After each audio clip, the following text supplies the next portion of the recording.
Hello everyone, welcome to another lesson at Englishpod. My name is Marco. My name is Catherine. So, Marco, what are we talking about today? Today we're going to be talking about a popular topic all over the world, and that is smoking. Well, not so popular in the States right now, to be honest. Well, that's the thing. In every country in the world now, they are becoming more strict on smoking and where you can smoke, so it's becoming very difficult for smokers nowadays. Well, it's a good reason to want to quit. And that's what we're going to be talking about today is quitting smoking. Well, before we get going, we do have a really important phrase that we should preview in today's vocabulary preview. Vocabulary preview. All right, so on vocabulary preview, we're going to take a look at this word, pack of smokes. Pack of smokes.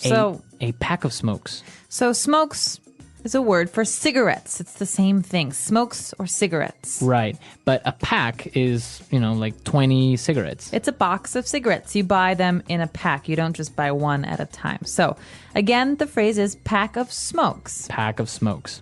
So why don't we listen to our dialogue for the first time and see what's going on with this smoker.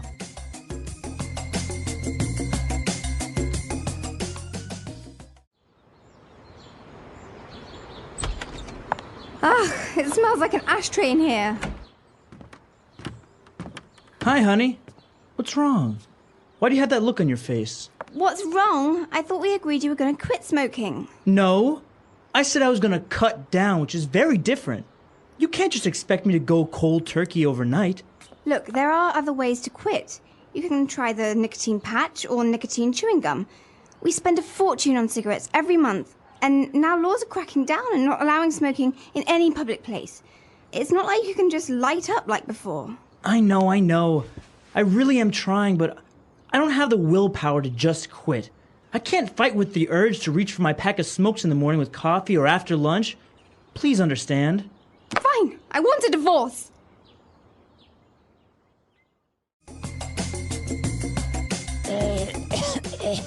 Sorry, I just smoked a pack of cigarettes. You do smoke, don't you? Well, we'll talk about that later. All right, so it is a little bit extreme, though. I mean, he's divorcing her because she won't quit.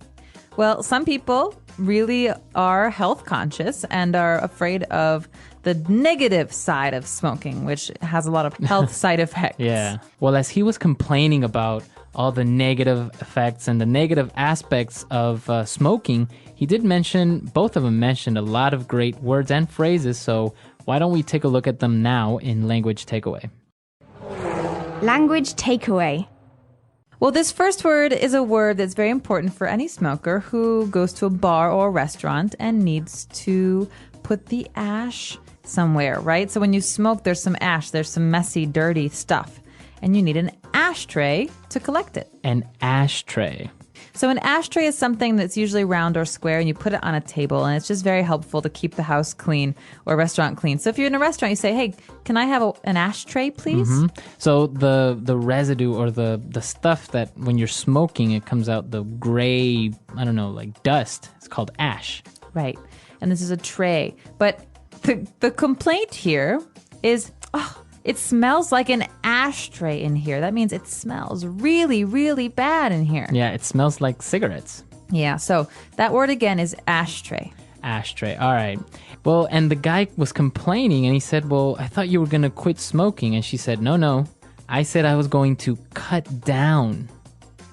She says it's very different from quitting smoking. So, Marco, maybe we should talk about how cutting down and quitting are different. All right. So if I say I'm going to cut down on smoking, it's just I'm going to smoke less. Okay, so let's take an example. I smoke 10 cigarettes a day, but I want to cut down. How many should I smoke later? Maybe like 2 or 3. 2 or 3?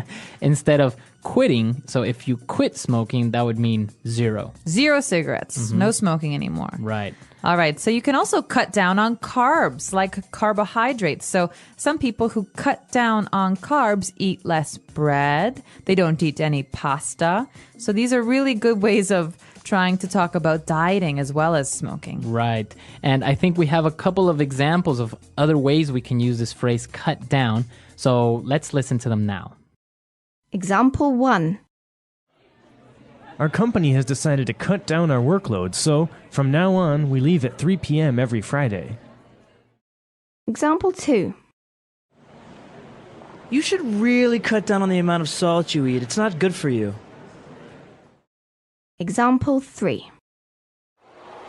My doctor told me I need to cut down on fatty foods because of my heart condition. And when you want to smoke a cigarette, you have to do something first with some fire. So we call this lighting up. To light up.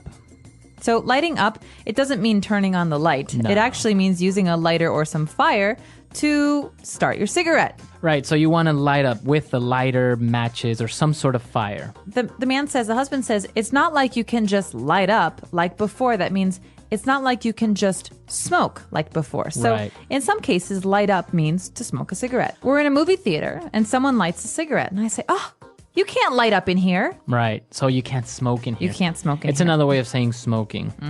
Very good. And she was explaining, how difficult it is, and she's trying to quit, but she said, I don't have the willpower to just quit. Ooh, willpower. So this is an important word.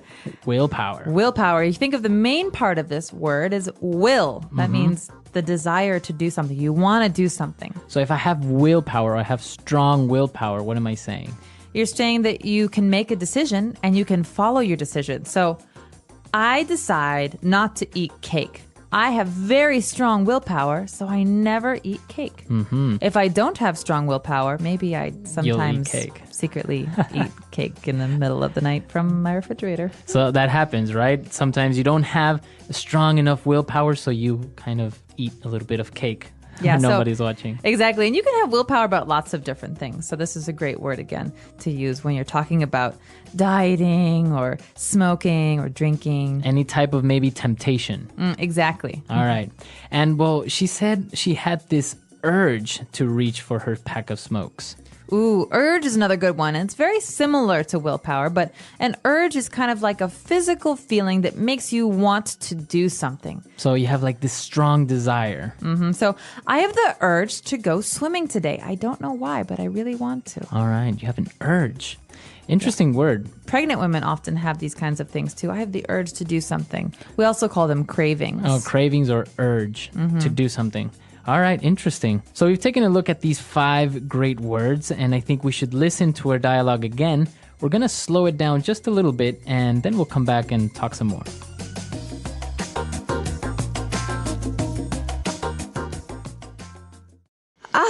It smells like an ashtray in here. Hi, honey. What's wrong? Why do you have that look on your face? What's wrong? I thought we agreed that you were going to quit smoking. No, I said I was going to cut down, which is very different. You can't just expect me to go cold turkey overnight. Look, there are other ways to quit. You can try the nicotine patch or nicotine chewing gum. We spend a fortune on cigarettes every month, and now laws are cracking down and not allowing smoking in any public place. It's not like you can just light up like before. I know. I really am trying, but I don't have the willpower to just quit. I can't fight with the urge to reach for my pack of smokes in the morning with coffee or after lunch. Please understand. Fine, I want a divorce. And we are back. So we have a great part of our show where we like to talk about some phrases that help you attain fluency. That means sounding like a native speaker of English. And today's phrases are wonderful. All right, so let's take a look at them now in Fluency Builder. Fluency Builder. So on Fluency Builder today, let's take a look at 2 different phrases, and let's start with the first one. She mentioned something about going cold turkey overnight. What is that phrase, cold turkey? Now, this is a very strange phrase. Okay, so first of all, why would a turkey be cold? They have lots of feathers. And second of all, what does it have to do with cigarettes? Right, so if I say I'm going cold turkey, what is that? So just take this as a phrase. Don't think about the actual words because they won't make sense in this context. What we're talking about is quitting smoking entirely. You're not going to cut down. It means today, I'm not going to smoke at all, and I'm never going to smoke again. That means never, ever will I smoke another cigarette. So it's cold turkey.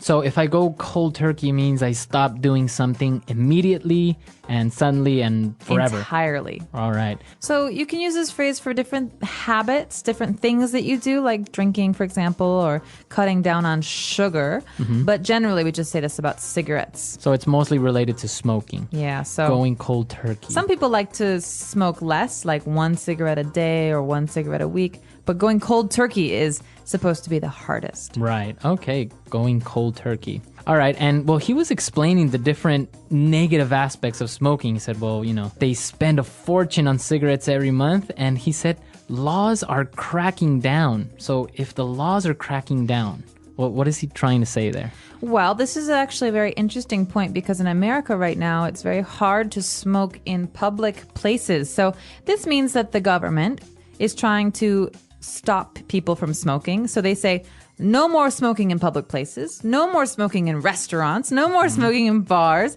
And so this means they're cracking down. They're making it harder to do something. So they are becoming more strict. I think for this phrase, we should listen to a couple of more examples just to make sure we understand it. Example 1.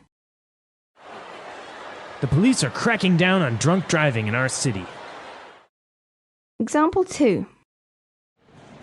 Our school has really started to crack down on tardiness. Example 3. The president has passed a law that will crack down on possession of illegal substances. All right, so the government is cracking down. Laws are cracking down. Yeah, exactly. So this is an important one because you read this in the newspapers as well about certain laws and police action. All right, great. So I think it's time for us to listen to this dialogue for one last time, and then we'll come back and talk a little bit more about this vice.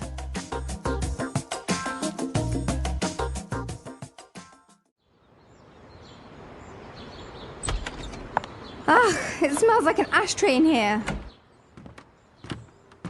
Hi, honey. What's wrong? Why do you have that look on your face? What's wrong? I thought we agreed you were going to quit smoking. No. I said I was going to cut down, which is very different. You can't just expect me to go cold turkey overnight. Look, there are other ways to quit. You can try the nicotine patch or nicotine chewing gum. We spend a fortune on cigarettes every month, and now laws are cracking down and not allowing smoking in any public place. It's not like you can just light up like before. I know. I really am trying, but I don't have the willpower to just quit. I can't fight with the urge to reach for my pack of smokes in the morning with coffee or after lunch. Please understand. Fine, I want a divorce.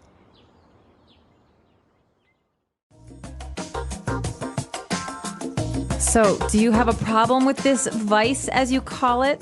Are you a smoker? I'm really not. I'm the type of person that could maybe smoke socially, like if we go out to a bar with drinks, a social smoker like they call it, right? Yeah, I'm jealous. But not really. You're a habitual smoker, right? Right. Well, I'm trying to cut down. So as a habitual smoker, I often smoked every day. Sometimes I smoked a lot and sometimes I smoke less. But right now I'm in a period where I'm mostly quit. Okay, almost.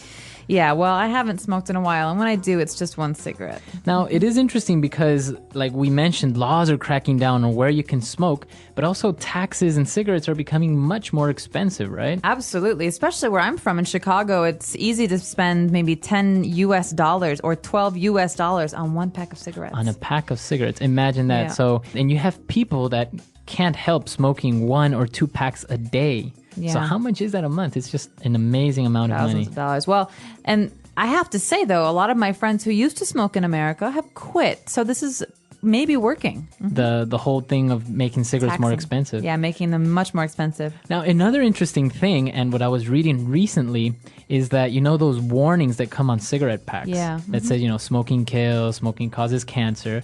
Actually, a study has proven that it's not effective, that people don't mind it or even worry about the cautions on the cigarette packages. Well, as a smoker, I could say that, yeah, you generally, if you're going to smoke a cigarette, don't look at the label that much. You just, you throw it in your bag and you forget about it. But it's actually gotten to the point where people choose the cigarette pack based on the picture. So it's like, oh yeah, give me the one with the black lungs, or give me that one. Oh, God. Yeah, it's interesting. So it's not really working. I guess we're going to have to find other ways to make people more conscious about this vice. We should.